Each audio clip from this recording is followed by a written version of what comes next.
এবার আমরা দেখব বিশ্বে পরিচিত ধর্মগুলোতে মুহাম্মদ সাল্লাল্লাহু আলাইহি সাল্লাম সম্পর্কে কি বর্ণনা দেওয়া হয়েছে।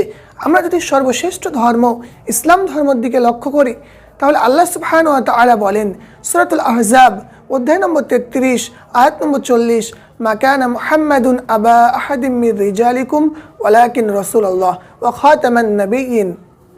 আল্লাহ সুবহানাহু ওয়া তাআলা বলেন মুহাম্মদ সাল্লাল্লাহু আলাইহি সাল্লাম তোমাদের মধ্যে কারো পিতা নয়, বরং তিনি আল্লাহ রসুল এবং শেষ এবং সর্বশ্রেষ্ঠ নবী। আল্লাহ সুবহানাহু ওয়া তাআলা মুহাম্মদ সাল্লাল্লাহু আলাইহি সাল্লামকে মানব জাতির কাছে সুসংবাদদাতা, ভীতি প্রদর্শনকারী এবং আল্লাহর পথে মানুষকে আহ্বানকারী রূপে প্রেরণ করেছেন। আল্লাহ সুবহানাহু ওয়া তাআলা অন্য আয়াতের মধ্যে বলছেন সূরাতুল আহজাব অধ্যায় নম্বর 33 আয়াত নম্বর 45-40, কুল ইয়া আইয়ুহান নবী ইন্না আরসালনাকা শাহিদাও ওয়া মুবাশশিরা ওয়া নাযীরা ওয়া দাঈয়ান ইলাল্লাহি বিইযনিহি ওয়া সিরাজাম মুনীরা। আল্লাহ বলছেন, হে নবী, আমি আপনাকে মানব জাতির কাছে প্রেরণ করেছি শাহিদান সাক্ষ্যদাতা রূপে, ওয়া মুবাশশির এবং সুসংবাদদাতা রূপে, ওয়া নাযীর এবং ভীতি প্রদর্শনকারী রূপে, ওয়া দাঈয়ান ইলাল্লাহি বিইযনিহি এবং আল্লাহর দিকে আহ্বানকারী রূপে, ওয়া সিরাজাম মুনীরা এবং উজ্জ্বল প্রদীপ রূপে।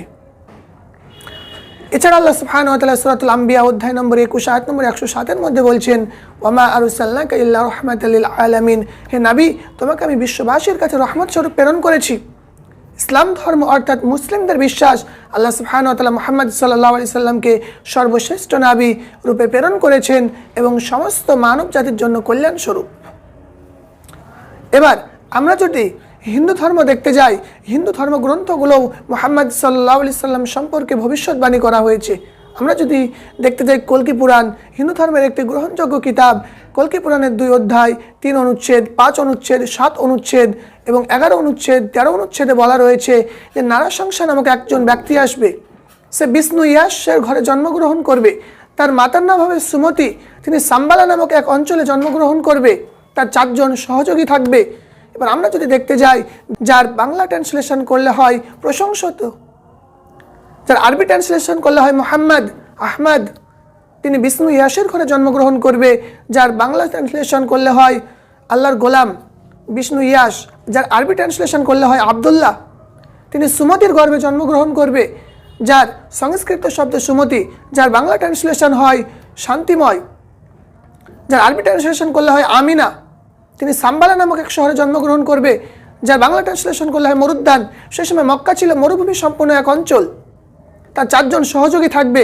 আমরা জানি মুহাম্মদ সাল্লাল্লাহু আলাইহি সাল্লামের 4 জন সহযোগী ছিল আবু বকর রাদিয়াল্লাহু তাআলা আনহু, উমর রাদিয়াল্লাহু তাআলা আনহু, উসমান রাদিয়াল্লাহু তাআলা আনহু এবং আলী বিন আবি তালিব রাদিয়াল্লাহু তাআলা আনহু। আল্লাহ রাসূলের 4 জন নিকটতম সহকর্মী ছিল, অর্থাৎ খলাফায়ে রাশিদিনগণ।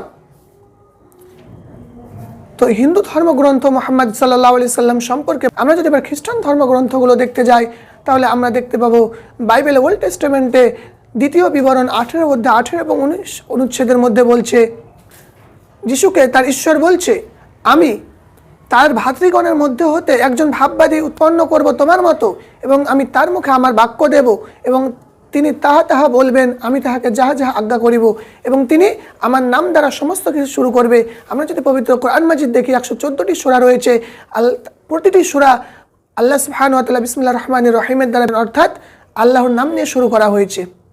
এছাড়াও আছে আমরা যদি দেখি বাইবেলের নিউ টেস্টামেন্ট গসপেল অফ জনের 16 অধ্যায় 12 থেকে 14 অনুচ্ছেদে, সেখানে যিশু বলছে তার শিষ্যদেরকে, তোমাদেরকে অনেক কথা বলার আছে, কিন্তু তোমরা এখন তা সহ্য করতে পারবে না।